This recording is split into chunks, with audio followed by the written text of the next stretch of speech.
So I'm going to pass this over to my colleague, Nicole Pyle, who's going to share some detailed about what are 3 high leverage practices that you can use, as well as what they might look like in your classroom.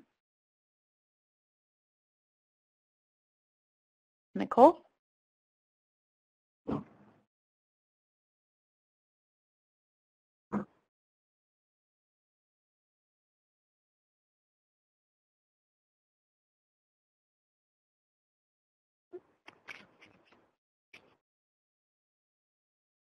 Don't forget to unmute.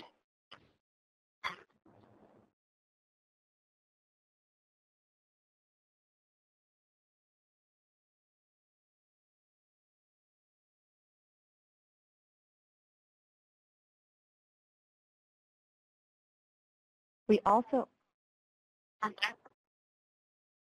want to preface that the necessity of curriculum design and delivery of instructional supports for students with disabilities in general education should be in collaboration in consultation with the special education teacher. Continuous communication between the general education teacher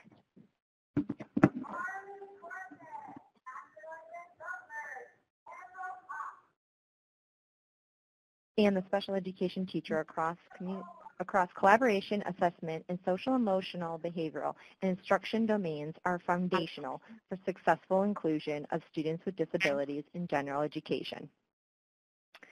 Instead of presenting the 3 HLPs in chronological order, we will present them in order of lesson planning and delivery. HLP 13 first, then HLP 16, and then HLP 15. These instruction HLPs are found in the McLeskey text, the 2017 text included on our reference page and our handout. When presenting these HLPs, we will highlight actions teachers can take to prepare curriculum and instruction for students with low-incidence disabilities. Our goal is to provide educators with practices they can implement immediately. These 3 HLPs include systematic instruction and individualized instruction, which are 2 of the 4 core practices of expert teachers for students with extensive support needs.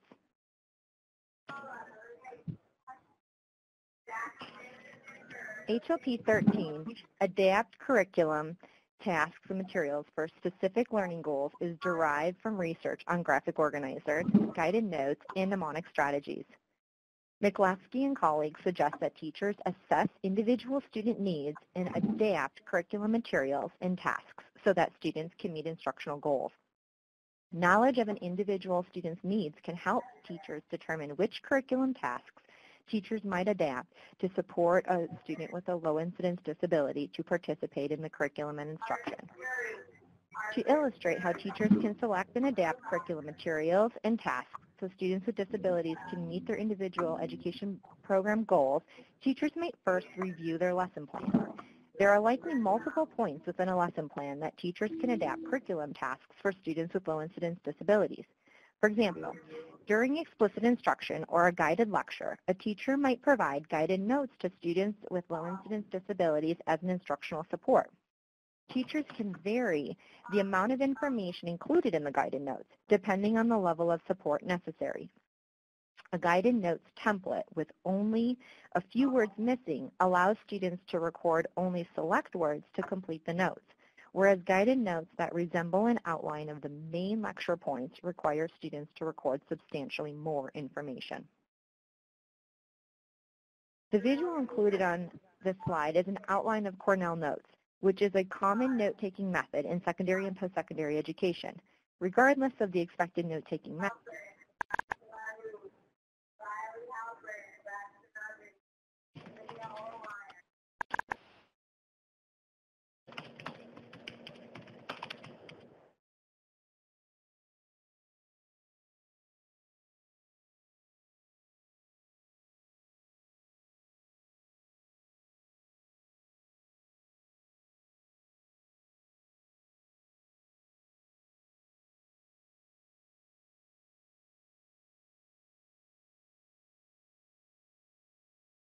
Okay, just a minute, please. We're having some technical difficulties with the audio while we get Nicole back up. Thank you.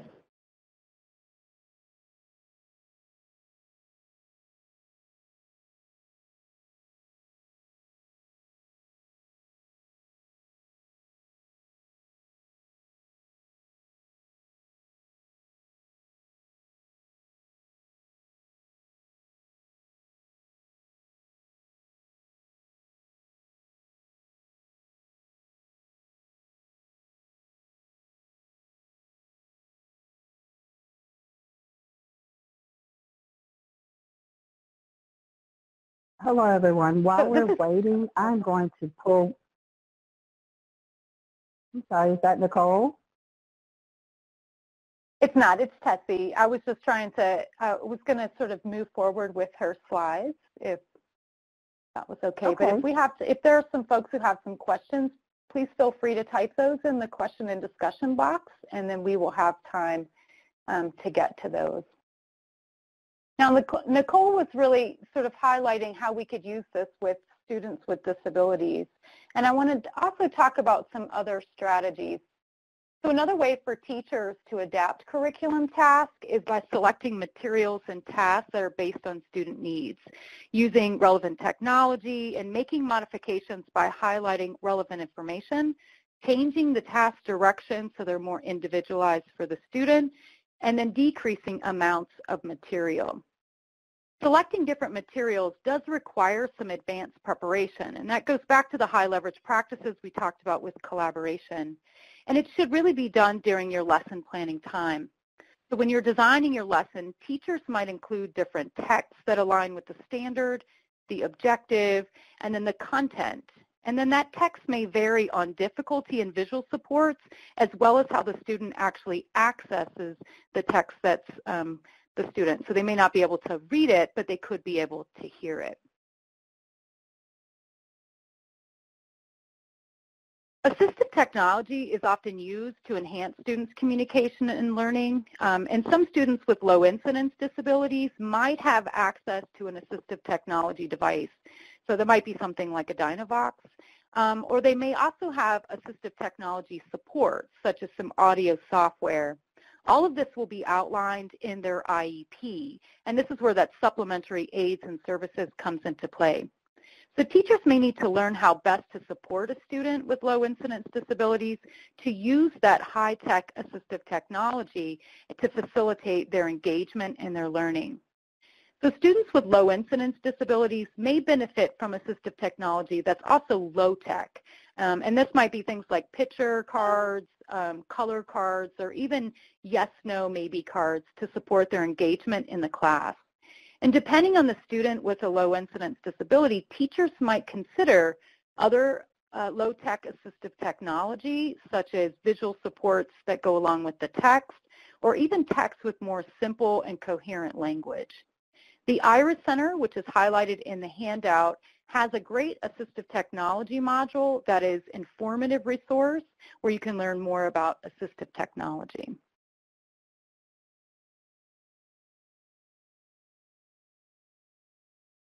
If teachers are unable to find related texts with varied difficulty levels, teachers might offer a different curriculum with different supports to meaningfully engage the student in the task. And this could be visuals to support the text.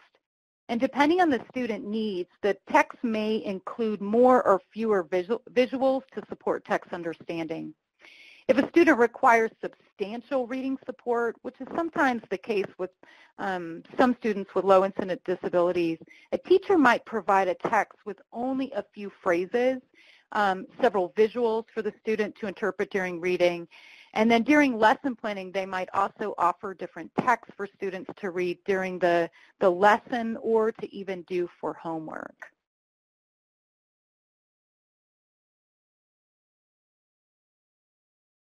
Sometimes it's not possible to prepare lessons in advance with technology supports or differentiated materials. So highlighting relevant information and decreasing the amount of material are two common forms of adaptations that teachers can implement during the lesson. For example, if all the students are in the math class are expected to complete 10 problems, a teacher might reduce the number of expected problems to only odd or just a couple of key programs. Changing the task direction might also be appropriate during an activity such as the science lab. Okay. Nicole, are you back? I am. Can you hear me now? I can. Thank you, Tessie. Thank you, team. Another way for teachers to adapt curriculum tasks is to make strategic decisions on content coverage, such as determining which essential curriculum elements to teach, meaningfulness of tasks to meet stated goals and criteria for student success. During lesson planning, a teacher might determine the most essential lesson objective to focus on for a student with a low-incidence disability. Identifying what is most important per lesson may help a teacher focus on which activities in a lesson may require adaptations for a student with a low-incidence disability to meet stated goals. Establishing criteria for student success is another task that can help a teacher prioritize instructional supports. For example, if a teacher creates a graphic organizer to accompany reading a text, the expectation is to include information in all blanks within the graphic organizer. The blanks represent the criteria to complete the task. If the information is absent from the graphic organizer, the student may require more instructional support to record information in the blanks to complete the graphic organizer. Additional adaptations may be necessary, such as a reduction of information required, which might be a reduced number of visual spaces requiring information or response. Simplification of material, or increase the amount of information presented within the graphic organizer that limits the information required to complete the graphic organizer. The visuals included on the slide are two examples of graphic organizers that may include more or less information presented in the blanks depending on the student's needs to complete the task. To recap, HLP 13 teachers can prepare lessons to include adaptations or offer adaptations during lesson delivery. Even within adaptations, there are variations of support levels that can be adjusted to meet the goals of individual students with disabilities. HLP 16, Use Explicit Instruction, is guided by 6 principles and 16 elements that have been derived from over 40 years of research focused on effective instruction in general and special education. McCleskey and colleagues suggest that teachers make content, skills, and concepts explicit by showing and telling students what to do or think while solving problems, enacting strategies, completing tasks, and classifying concepts. During lesson preparation, teachers might consider at what points students will need explicit instruction to support their learning. Explicit instruction requires time for teachers to show and tell students what to do or think about, or how to think about a task. So during a lesson, teachers may naturally show students what to do by modeling for them the task or how to think about a process by sharing a think aloud of how to successfully engage in a task. Another way for teachers to use explicit instruction is when students are learning new material and complex concepts and skills. When using explicit instruction, the teacher provides an explanation or model, guides students through application of the skill or concept, and provides opportunities for independent application of the skill or concept to ensure mastery. Teachers might consider how their instruction is delivered during a lesson and across lessons to support all students, specifically students with low-incidence disabilities. Rosenstein suggested that teachers incorporate 6 fundamental teaching functions in explicit instruction. First, teachers should review material. Next, present new content in small steps and use guided practice. Then provide corrective feedback in independent practice, massed within a lesson and distributed across lessons. And finally, teachers should include weekly or monthly cumulative reviews. Another way for teachers to use explicit instruction is to strategically choose examples and non-examples in language to facilitate student understanding, anticipate common misconceptions, and highlight essential content and remove distracting information. During lesson preparation, teachers can ensure that lesson plans include modeling, guided practice, and independent practice. Teachers can select points in a lesson to spend more instructional time on examples that will facilitate student understanding. Importantly, teachers should show and tell students what is a non-example of the objective and expected task. Students with low-incidence disabilities will need repeated practice opportunities. Teachers should provide multiple examples to show and tell students how to correctly think about a task and engage in the task to practice perfectly. And the final way for teachers to use explicit instruction is to model and scaffold steps or processes needed to understand content and concepts, apply skills, and complete tasks successfully and independently. An HLP planning form is available with explicit instruction modeled, and additional resources of explicit instruction are available from NCII. Both of these resources are included on the handout, and we'll expand on ideas of scaffolded supports in HLP 15. HLP 15 provides scaffolded supports, can be provided in multiple forms, including dialogue, such as questions or materials, such as presenting new material in small amounts with practice after each step and reteaching when necessary. And technology. such as the assistive technology that we referenced earlier, or other software tools. McLeskey and colleagues suggest that teachers provide temporary assistance to students so they can successfully complete tasks that they do not yet do independently, and that they do so with a high rate of success. Scaffolded supports are a key component of instructional approaches that have been shown to increase student performance. Another way for teachers to provide scaffolded supports is to select powerful visual, verbal, and written supports. Carefully calibrate them to students' performance and understanding in relation to learning tasks. Use them flexibly and evaluate their effectiveness, and gradually remove them once they are no longer needed. Scaffolded supports are often a component of instructional packages or instructional interventions that involve multiple components.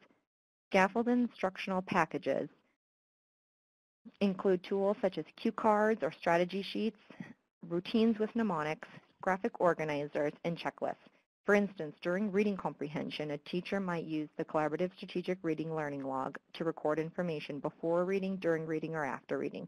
Depending on the student's needs, the teacher may provide sentence starters to provide partially complete answers in the learning log to assist a student with a low-incidence disability to complete the log. And a final way for teachers to provide scaffolded supports is to consider if the scaffolded support will be planned prior to lessons, and some are provided responsibly during the lesson. Scaffolded supports may include supports that are pre-planned and those that occur on the spot. Teachers can provide scaffolds during the lesson to support learning, such as visual, verbal, and written supports, which may be included in lesson design or on the fly. For example, a teacher may provide more or less scaffolded supports depending on the need of a student with a low-incidence disability.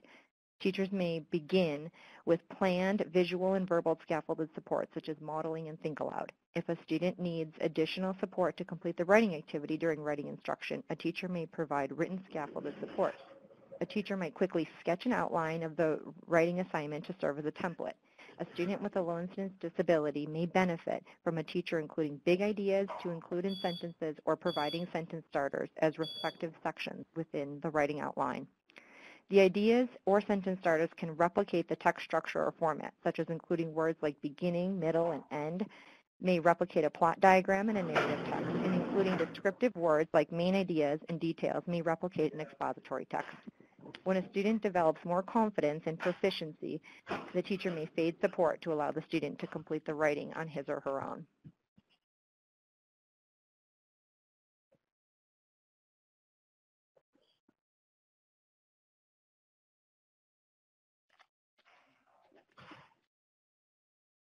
Thank you so much to both Tessie and to Nicole.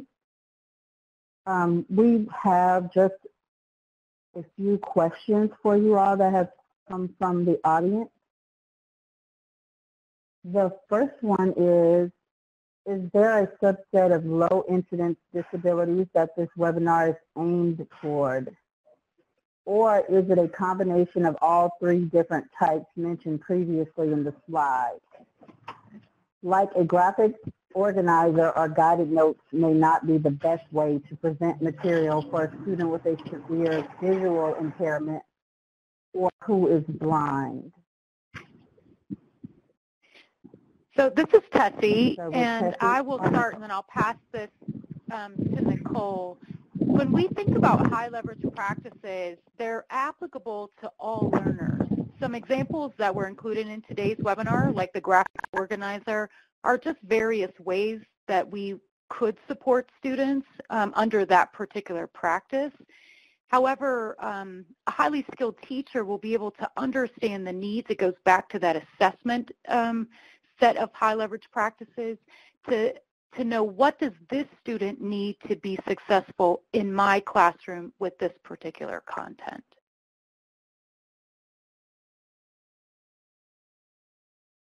Thank you, Tessie. And I really don't have anything more to add other than thinking about the type of experiences that I've had as an inclusion support teacher, where some of the examples were direct examples from my experience of supporting students with low incidence disabilities, particularly students with intellectual disabilities or students with intensive social supports or academic supports for students who had autism. So I think thinking about what's stated, and this is something that I said in my slides, what's stated on the IEP and what the students' goals are is to start really with that as the primary focus when thinking about adaptations or scaffold or explicit instruction of what types of adaptations would be best to support that student. And of course, Tessie also stressed the communication and collaboration that's essential from the general education teacher and the special ed teacher to implement those accommodations and supports and services outlined on the IEP.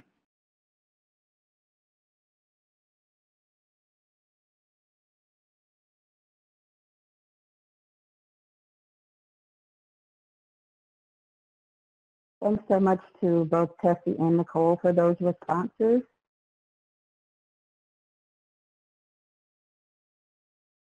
I'm going to pull one more question.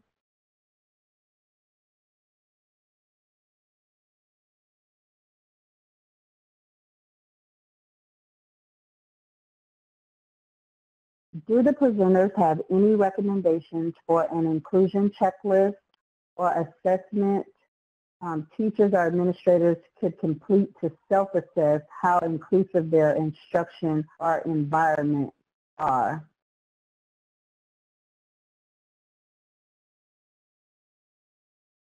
Tessie or Nicole, or both of you. Yeah, so this is Tessie again, and I will just be honest and say I don't have a specific checklist that's available.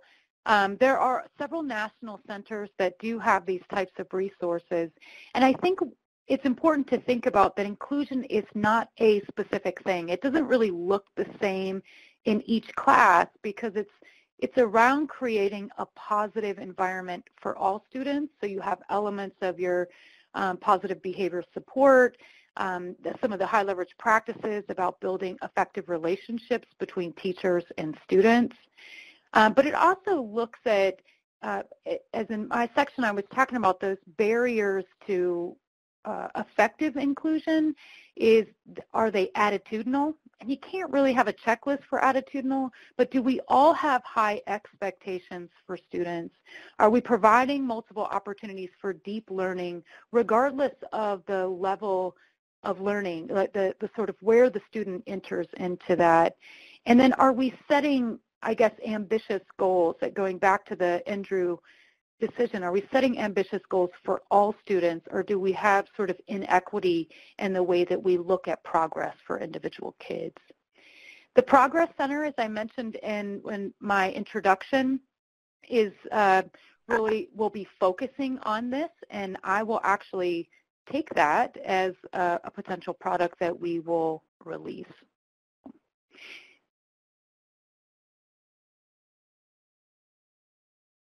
Thanks so much, Nicole. Nicole, would you like to add anything? Well, I think Tessie's idea of possibly looking at technical assistance and dissemination centers as one of our type of OSEP-funded kind of ways to distribute that information on inclusion, or perhaps a checklist is a great advice, and like she said, she's going to look into this further. But the other thing to remind us of is that it's really about the individual education program of the individual student, and that and thinking about the types of services and supports that are necessary for that individual student to participate to the least restrictive in the least restrictive environment, for just as Tessie said, under FAPE. So I think reminding us to go back to those IEPs as kind of our center point and kind of our primary step, and then looking at how our supports and services are set up at our school sites or perhaps within our district to best serve that student and best provide those types of supports.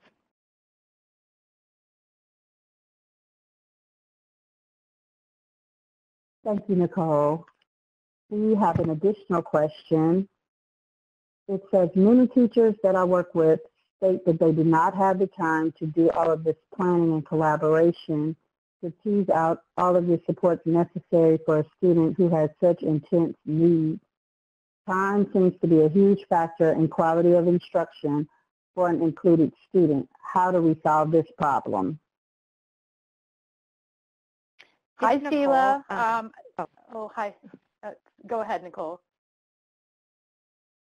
Well, I was just going to say one of the ways that we attempted to try to manage that challenge of time, because it's a reality, is we adopted common assessments, common curriculum, common planning, and that was very helpful for those of us who were not only designing the curriculum but implementing the curriculum, and then of course as a special education teacher working with the general education teachers to design multiple adaptations, sometimes even 5 different or more different types of adaptations for the types of students in a core course. And so I think again, kind of going back to collaboration and communication between the gen ed teacher and the special ed teacher as thinking about ways that they might, even if it's to begin with like a thematic unit, that kind of to think about creating adaptations and adjust types of, or think about the types of goals that a student might have to best support that student to participate, even if it's just starting at a lesson plan or a thematic unit before even thinking overhauling the whole curriculum of being able to kind of think of common planning. And I want to add on to that too, because earlier, this is Tessie, I mentioned the supplementary aids and procedure or services, and this is a great place in the design of the IEP when you're working with your general education and special education partners to design it, is to really look at those practices that are most effective for this particular student that would be applicable across multiple domains. Because I will be honest that in the same thing as with the PLC model, some of you may be seeing that. If I'm a special ed teacher working across multiple grades, I may not have the opportunity to participate in each of those. So trying to do a lot of the planning upfront in the design of the program and being clear about how the student will be included in the classroom, then it allows the limited time we have for planning to be really focused on the units, as Nicole was mentioning, but really leverage that supplemental aids and services to provide the time and supports for you to engage in planning with your special education teacher.